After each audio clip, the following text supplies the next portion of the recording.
Okay. All right. Welcome. And let's go ahead and call the meeting to order. This is our briefing for the week of September 20th for the Mason County Commission.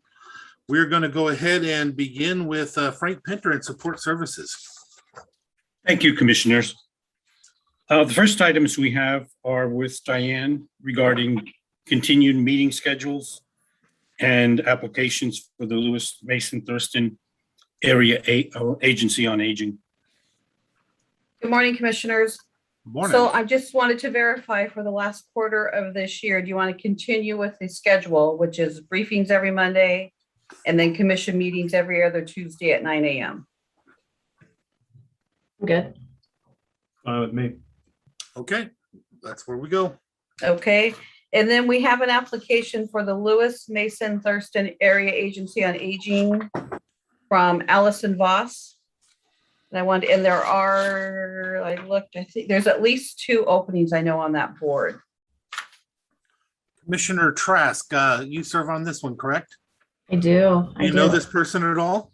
I don't. I think it would be nice to put a face with a name. Okay, then can we please set up an interview, please? I will do that. Thank you. Mm-hmm.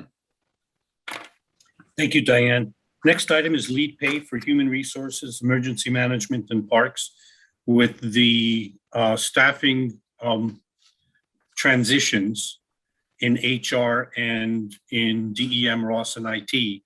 We're asking for a 10% lead pay for those individuals that are managing those departments in the interim during the time until which we hire an additional individual. That would be for Nicole, for Bud, and for Tammy. The only question I have, Frank, is the wording on this. Have we decided that we are, until a DEM manager position is filled, until a parks manager position is filled, have we made that determination?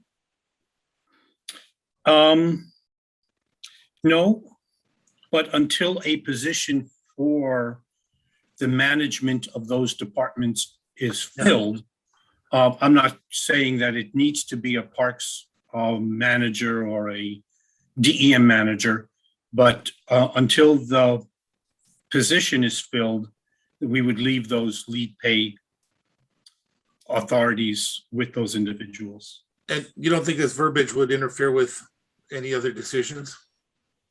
What I will do is for the action agenda, we'll modify that verbiage and make it less restrictive. Are you comfortable with that, commissioners? What would be a better way to word that, Commissioner, in your opinion? Until a new lead structure is created and positions filled.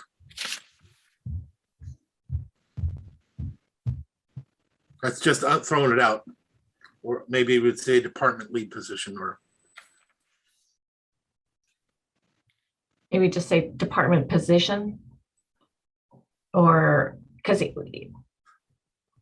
department structure is decided and filled. Right. Ross's old position was a manager, correct? Correct.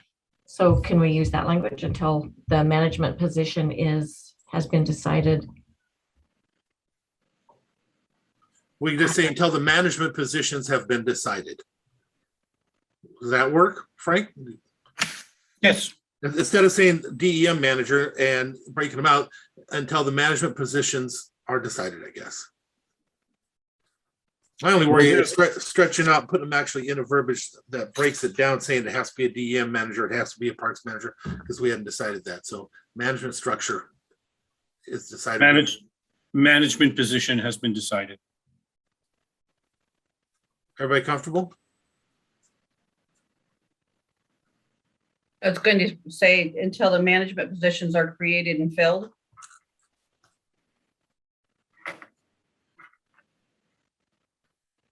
I don't know. I'm not seeing any heads shaking at all, so I'm waiting. I guess. I'm not opposed to it. I don't think it's that different than what it says now. I mean, I think Ross was the parks manager. Ross was the DEM manager. Ross was the IT manager. So in my opinion, I mean, it's 6 of one, half a dozen the other. If that makes Commissioner another one feel better and we're comfortable with it, then. Yeah, I was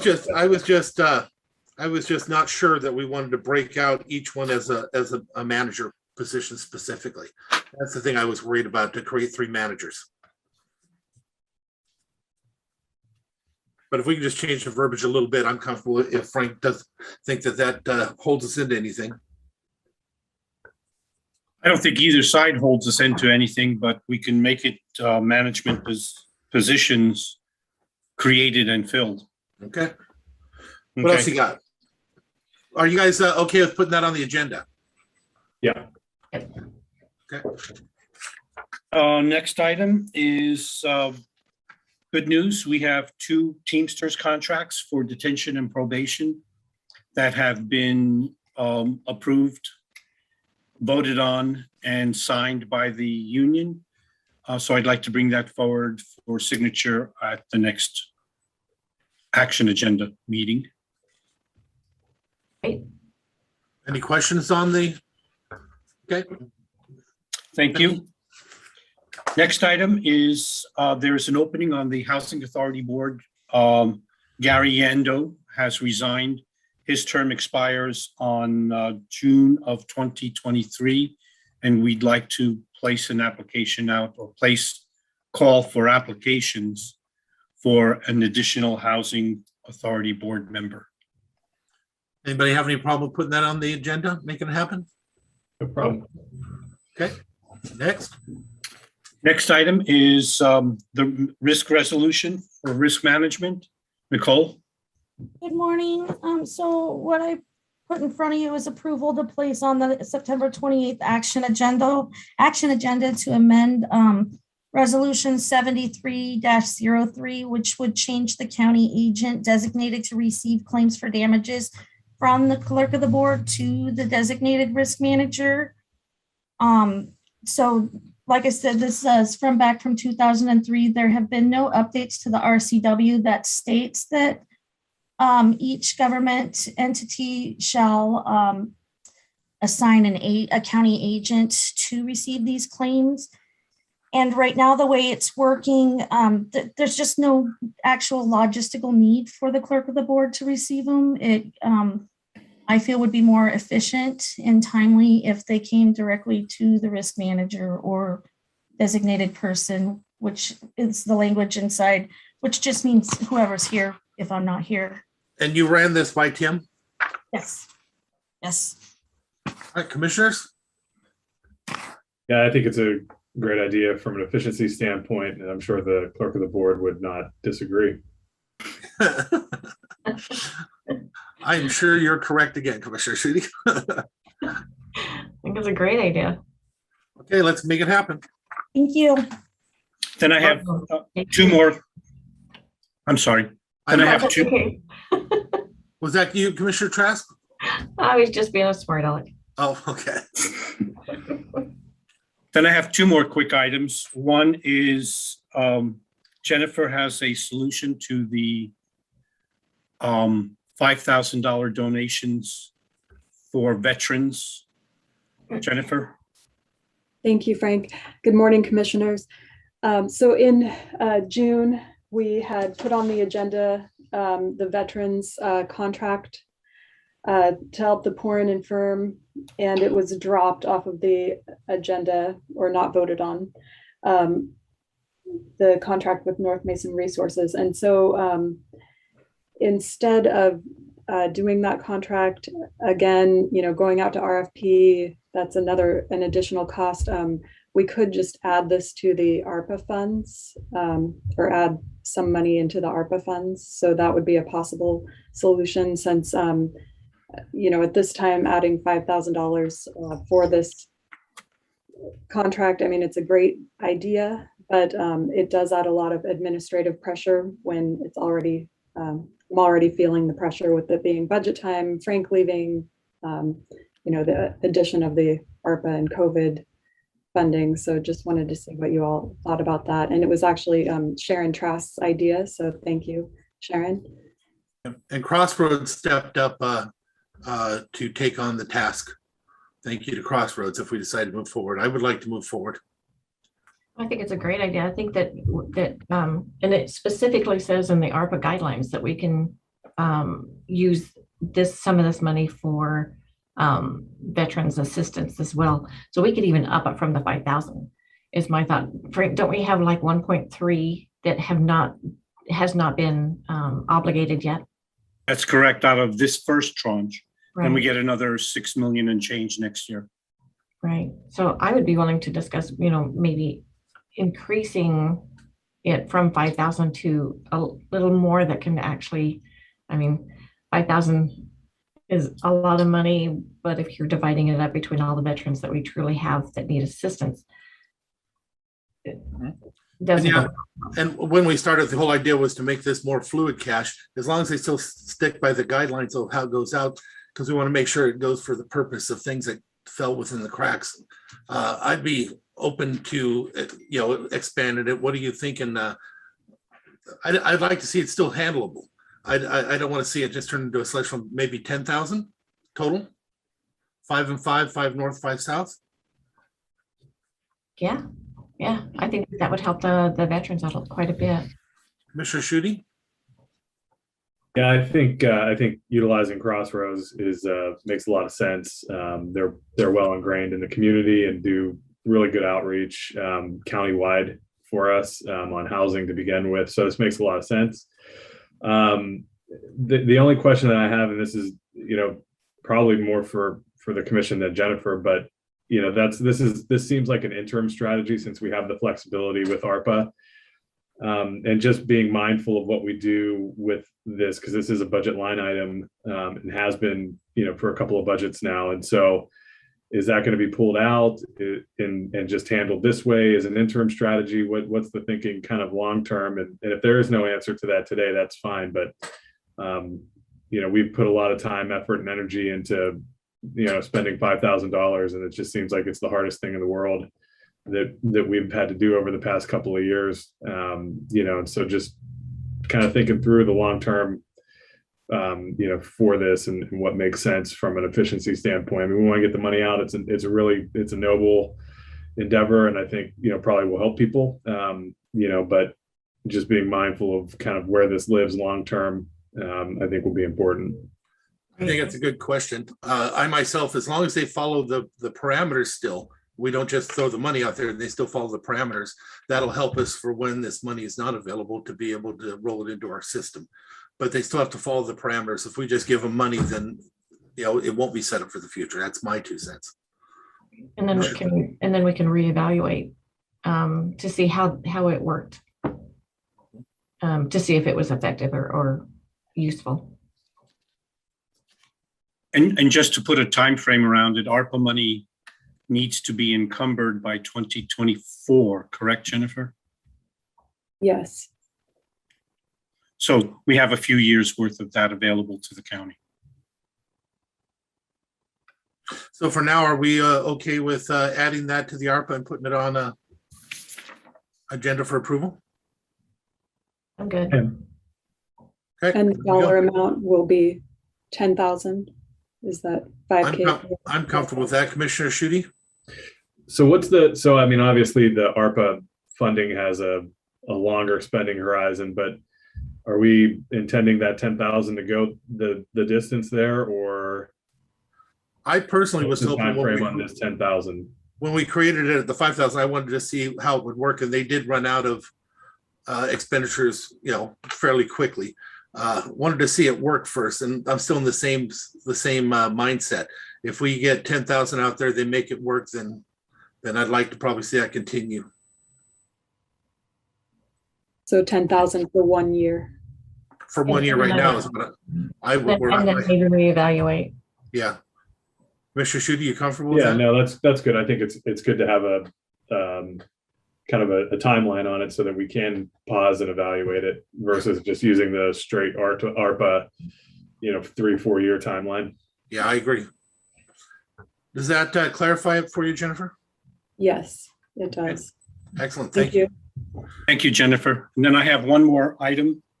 It's the Mason County Safety Memoranda that I worked on last week in order to put together a document detailing the specificity of the county's requirements for masking. spoke with Tim this morning in regards to it. From a legal perspective, he's fine with the document as it stands. The question he had was in regards to the distribution of this document. And his question is, should it be emailed to all staff? Should it be emailed directly to electeds and directors to be distributed to their staff? Or should it be distributed at a directors and electeds meeting to be distributed by them to all staff? The question that I have that I put to you earlier, and I think you covered it well, was our authority, because of different elected officials, different departments. If it's done, usually it would be done through the commission as a blanket for the whole county. But from what you've shown, we already have done that, and it shows the authorities of it. And this would give the okay for the administrator just to put it out without a new special meeting of the commission. Well, it does need to be approved by the board because the basic authority comes from the safety policy that says that the HR manager can distribute an updated safety memorandum to deal with safety protocol changes with the approval of the board.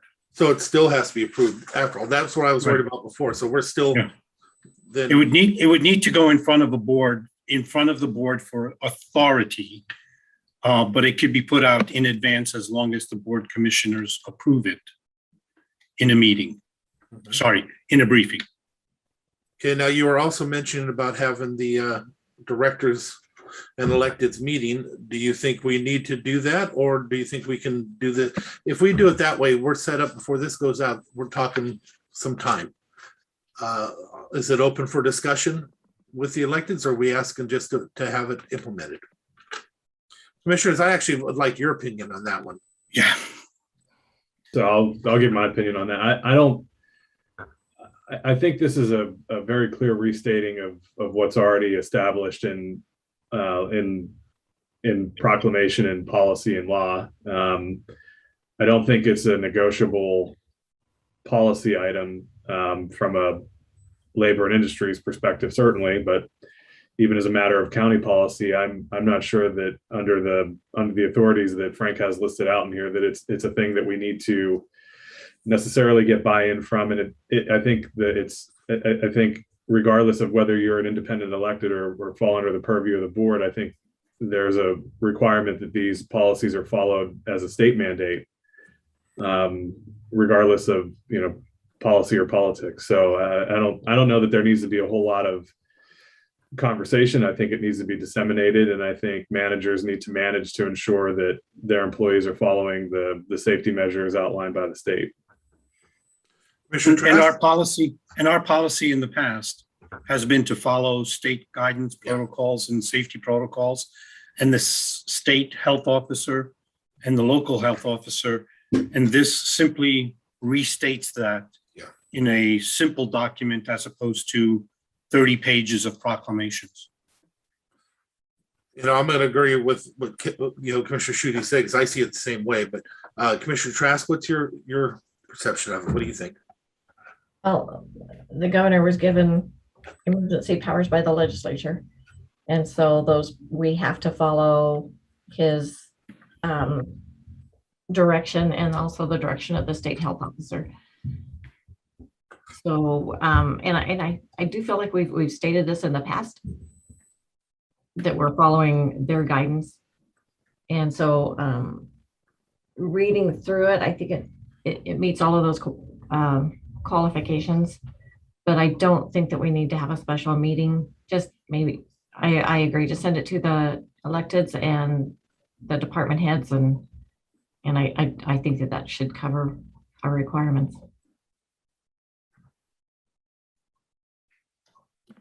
What do you think, Frank?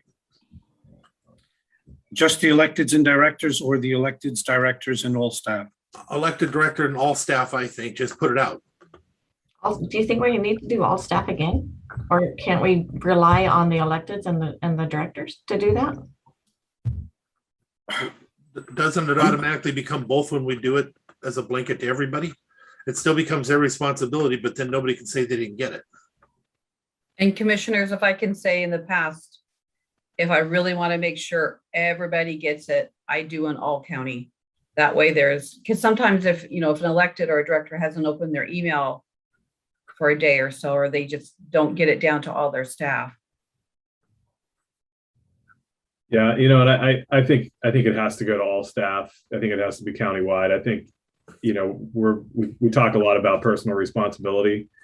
And there is an enforcement element of this at the management level for sure, as it is with all the other safety protocols that we have to enforce. But there also has to be some personal responsibility taken at the individual level to do this, and follow the policy, take care of yourselves, take care of your coworkers, create a safe work environment, and to give people that opportunity to once again be reminded of their responsibility, and that there aren't two separate sets of rules for any employees here, that we're going to try and be consistent with this. And I think certainly want managers to manage, but also want employees to be responsible and do the right thing for themselves and their coworkers. Are you okay with that then, Sharon? If we go to the all? Okay. Yep. Yep. And just to share my considerations were because of the enforcement aspect. That's something that we haven't usually had here, and going over all staff under whether or not they're under different electeds. That's why I wanted to make sure when I was talking to Frank that it was done and agreed to by all the commission, because that enforcement aspect is the different part. It's not the rules, it's the enforcement of the rules throughout from the commission. That's the big part. So I think we've agreed we're going to go out to all staff and let them know, but we ought to make a special presentation, Frank, from you to the electeds and department heads to let them know that there's an enforcement action that comes with this. I will set that up at our next electeds and directors meeting. Okay. Everybody, And right now, just that next meeting isn't till the 1st of November. Yeah, I was thinking more along the lines of another email from you to them, Frank, is what I was thinking. I don't know if we have to wait. Okay, I can. Because you want to specify there is a difference here. It's not just the rules, but the aspect that the county is going to expect that we follow that rule through each employee, regardless of department or elected official they work under. That this is a county-wide policy. I will send 2 emails on. It might be nice to share it with all of our businesses. This is not county related. Well, it is kind of. Liquor Control Board has been out looking at businesses too. So just an FYI, let's work to keep our businesses open. All right, anything else, commissioners, on that? I see Kevin is thinking, so that's.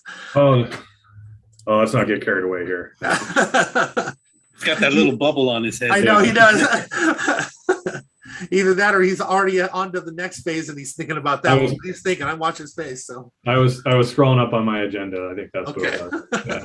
All right, then what else you got, Frank? Do you have That's anything it. else? Thank you, commissioners. Commissioners, Thank you. do we have anything for Frank? All right, then. Thank you very much, Frank. Next up, Public Works, Loretta Swanson, Utilities and Waste Management. Morning, commissioners. Good morning. How are you? Incredible. Well, good. I don't think I can say incredible. I'll make up something else. First up, commissioners, we've got a franchise agreement and a request to set a hearing to renew a franchise for Orchard Beach. Does anybody have any Water issue with that? system. I'm Anybody sorry. have- I'm gonna go ahead and try and shorten it up a little bit. Does any of the commission have any issue with that? That's standard for us. Nope. Okay. What else you got, Loretta? Perfect. Next up, Richard's got a request to approve purchase of 2 pumps for the North Bay Water Reclamation Facility. Richard? Oh, maybe Richard. He might have got sidetracked. If you like, I can get going, and if Richard jumps on here, he can fill in any blanks. But essentially, we had a pump that failed had a catastrophic failure at the Lakeland lift station. And we've taken a look at, received 3 different quotes for pumps to replace that. It's Richard's recommendation, and I agree, to replace both pumps in that lift station. They'll be the same type of pump, same electrical involved. The other pump that is in the lift station at this time is about 4 years old, and it's probably got another year or so of life in it. So we're requesting to replace both at this time. Loretta, is this the one just above the lake itself? And Yes, the one it that's is, filled and Commissioner. water and waste has gone into the lake? So yeah, please, if we can, commissioners, I support this and hope we get in front of these things. This needs to be done. So I guess one quick thing. Yes, Commissioner. Support it, very much support it. Can we use ARPA funds to fund this purchase? And have we considered that? And or if we pay it out of Fund 403 for ease of purchasing and quickness, can we reimburse Fund 403 for the purchase with ARPA funds? It This does is qualify. Oh, I'm sorry, Commissioner. No, that's fine. I was just saying that it is infrastructure and it does qualify. 100%, yeah. So I was asking if they considered that. So I guess, Loretta, the question, because you have 3 commissioners, I think you're going to say the same thing. So the question becomes, can you pay for it out of the one fund and then reimburse it? Yes, we could. So commissioners, we want to get going on that. And Or just use ARPA funds outright. Or just outright Yeah. acquire. You know, I mean, I Yeah. think Right. that would probably be the easiest. I didn't know if it was there was a turnaround issue on timing or whatever, but it seems we could just take the $40,000 from ARPA and do it. Yep. does this reach the dollar amount where it has to come before us, or is this something you can just do? Well, the ARPA funds we have to, okay, but I just mean for you to order it and get it done. The 2 We pumps have are the- like oh. 60,000. Yeah. I'm sorry, Commissioner. Yeah, it's under 50,000. Because we wanted, time being of the essence, I'd like to see us get on as soon as possible. Yes. I think you have agreement with the commissioners. What else we got? That is it. Just a reminder that we have to set the hearing. We lost track of the Boyer Road. We need to have we briefed in August 16th, and I think because of schedules, we did not get the action item for the speed limit on Boyer. So that will be coming before commissioners. Okay.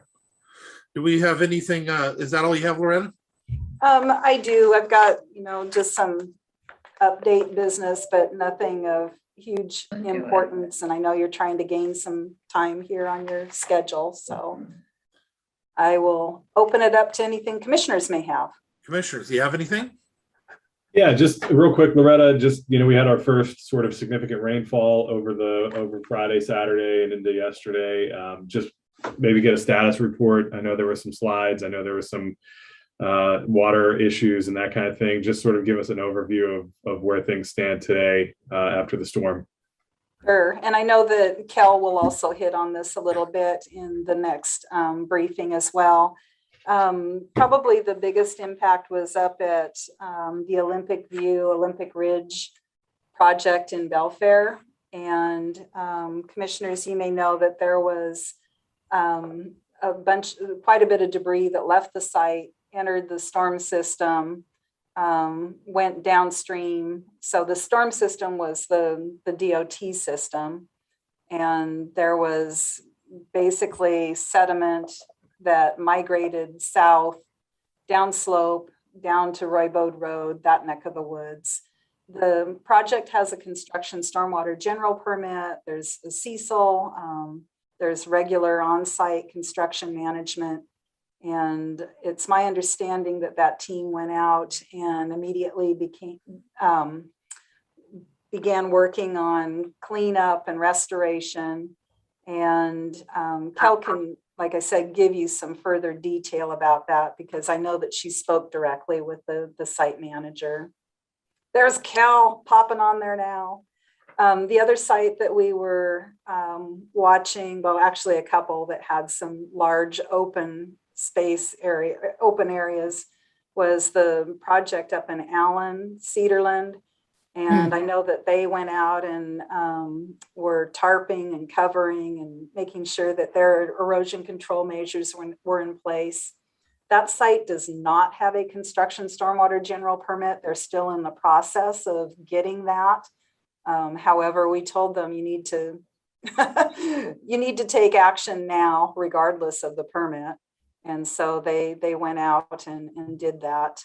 I don't have a report of how it fared, but I think Commissioner Netherland, you had laid some eyes on it over the weekend, and it appeared to be faring pretty well through the event.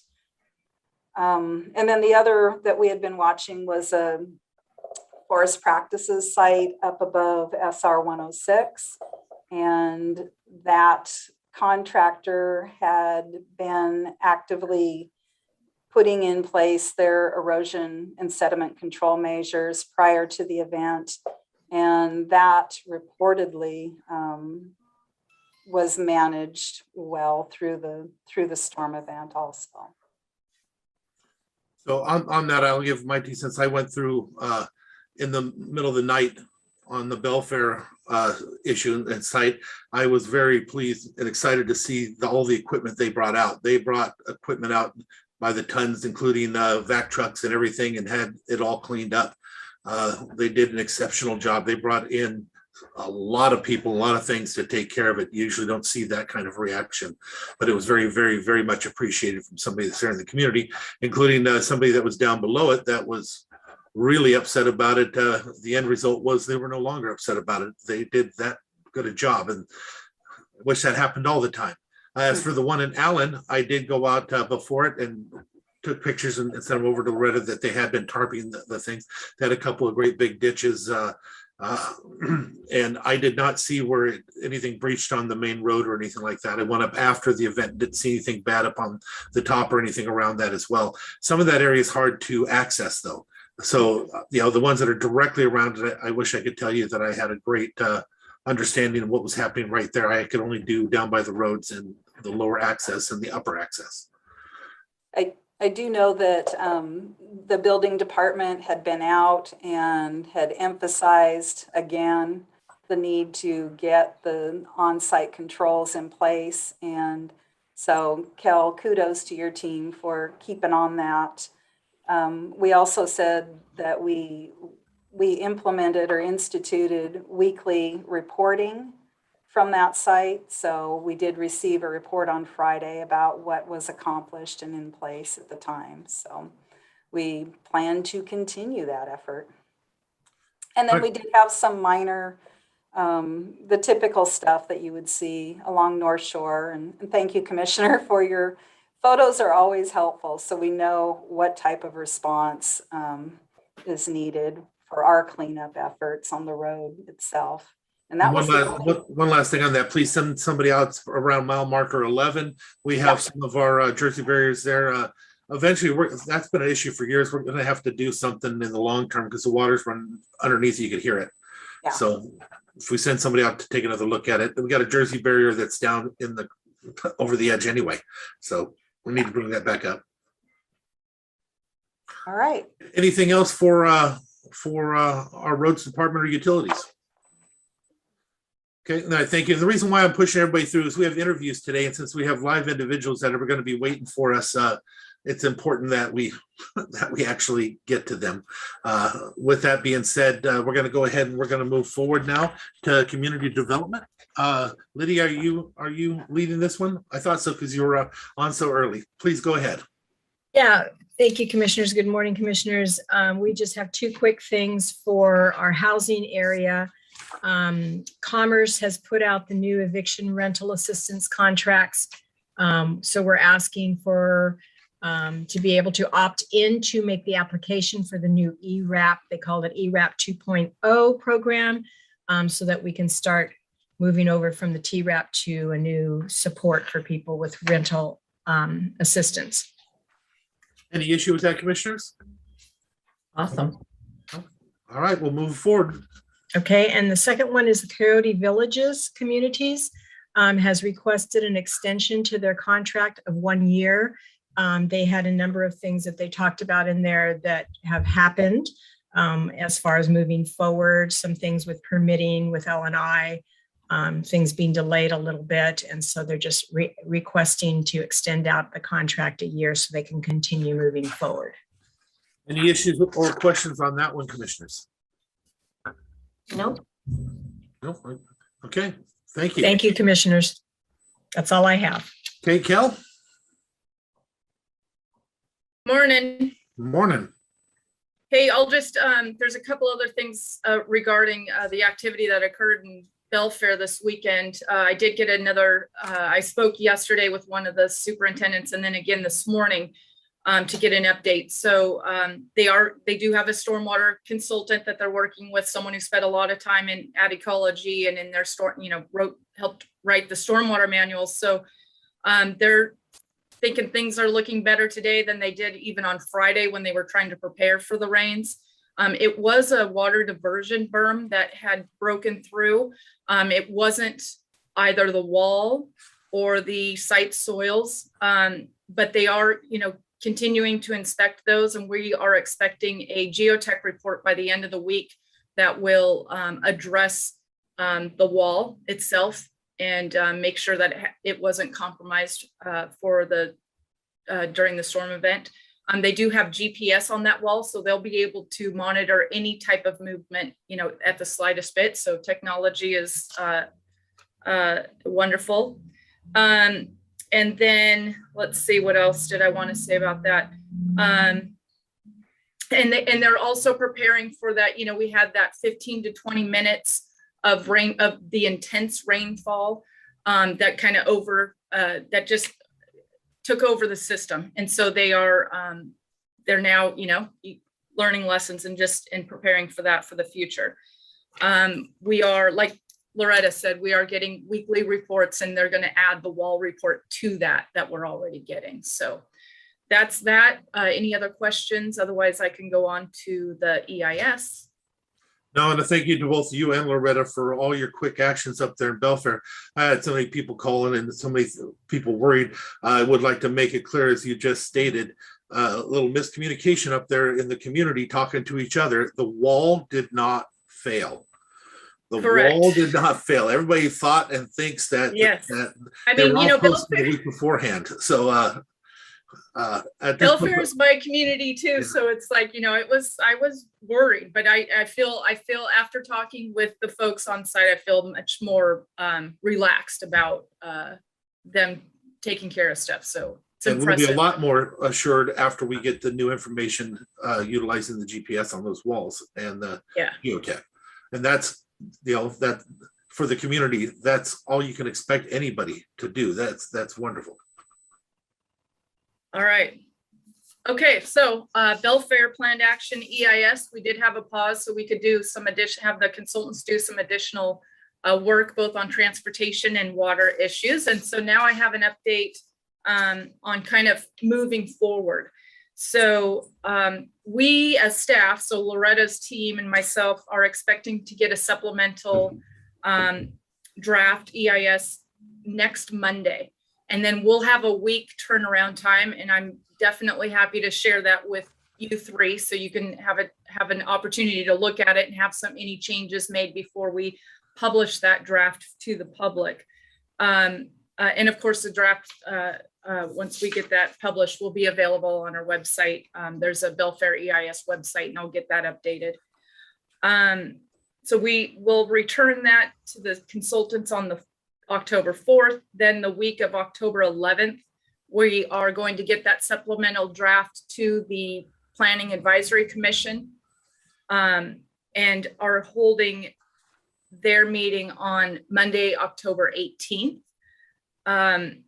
There is a 30-day comment period for this supplemental draft, and that will run through November 12th.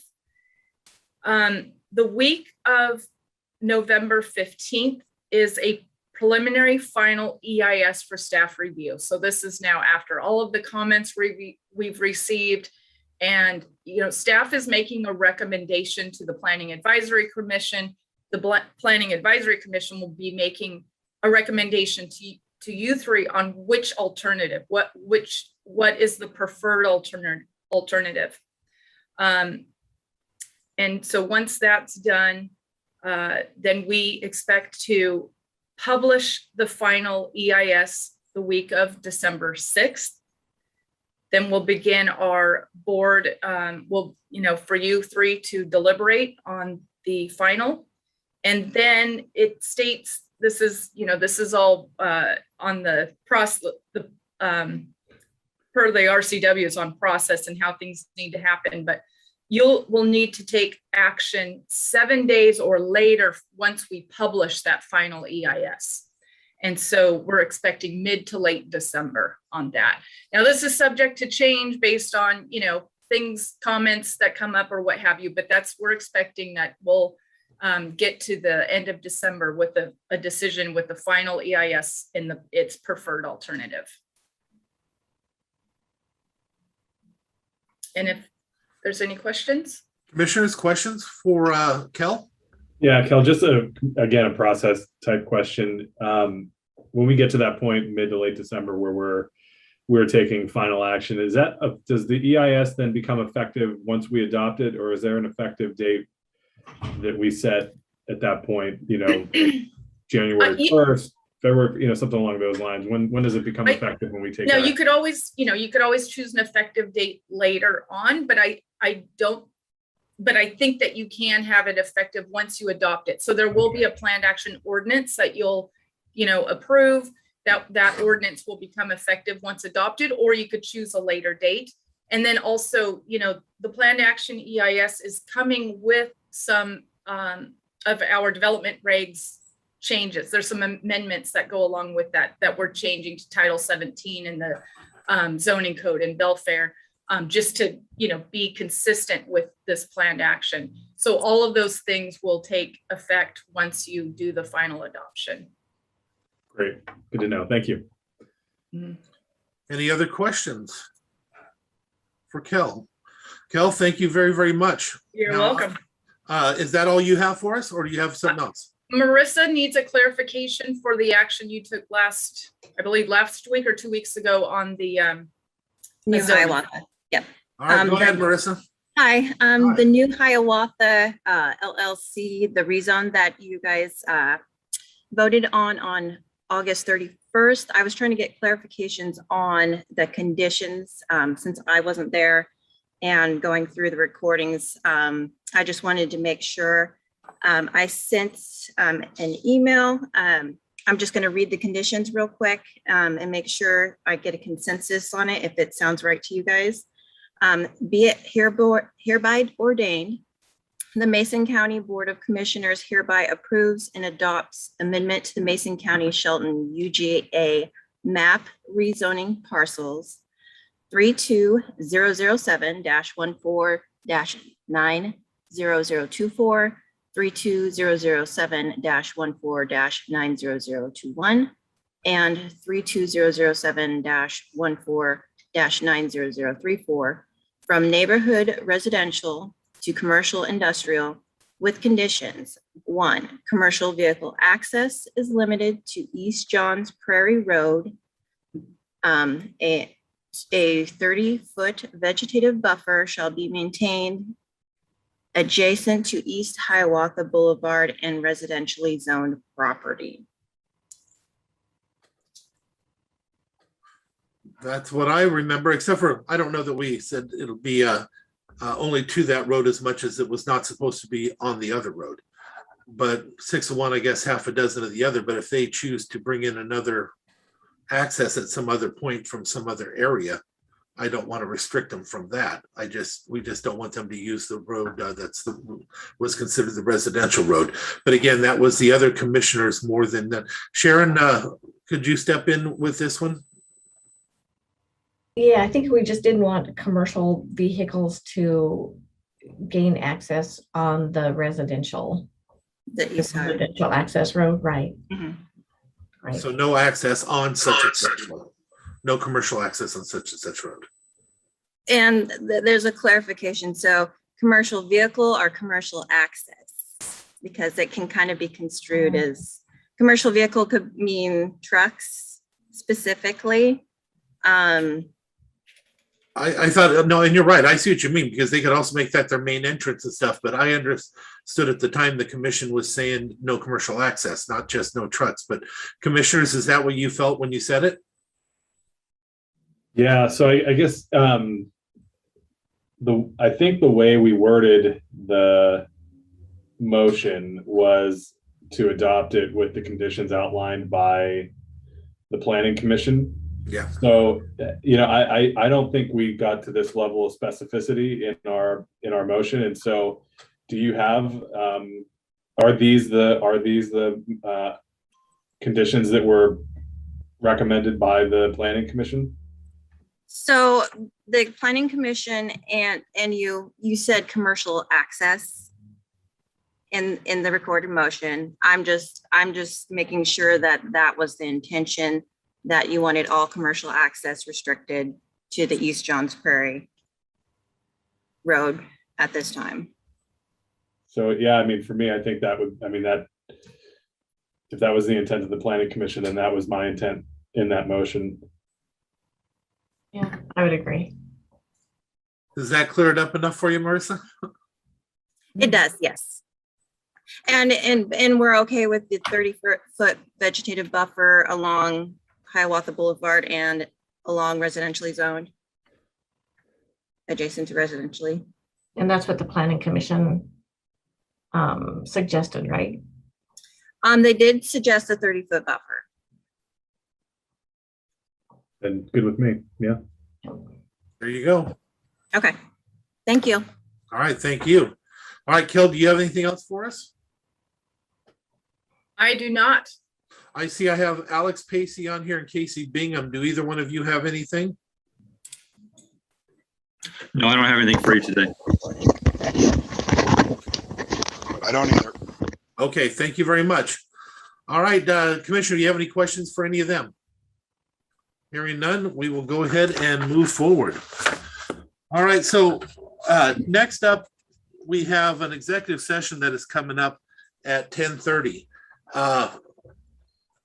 What I'd like to do is, with your agreement, we will go ahead and we will take a break until 10:30, but we will not be back on the regular station here. We will go into executive session for RCW 42.30.1101G, County Administrator interviews.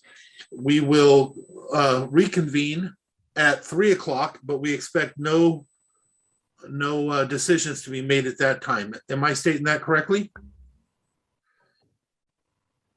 Sounds right to me. Because if we can go into a break now and then come back and then go into the executive session. But I think if we just, adjourn this part of it until 3 o'clock, where we will return, and we don't expect any decisions at that point. Or do you think we're expecting a decision at that point? Well, because we won't be voting. I mean, it's kind of hard to say. There may be a decision. I mean, can we allow ourselves a little bit more flexibility? Because there may be a decision that isn't a final decision, but there may be direction that we might have to give. And that's what we will do. So when we come back at 3 o'clock, we may have a general discussion regarding actions that we may give to put something on the agenda, but final action will occur in a regular meeting of the Mason County Commission. Does that work? I think that works. Okay, so again, we are going to adjourn temporarily. We will come back as executive session at 10:30 regarding administrator interviews. We'll return back to the public at 3 o'clock for commissioner discussion and other discussions that may come forward with regards to putting things on the agenda. Other than that, with no objection, I will go ahead and put us into intermission. Great, thank you. Okay.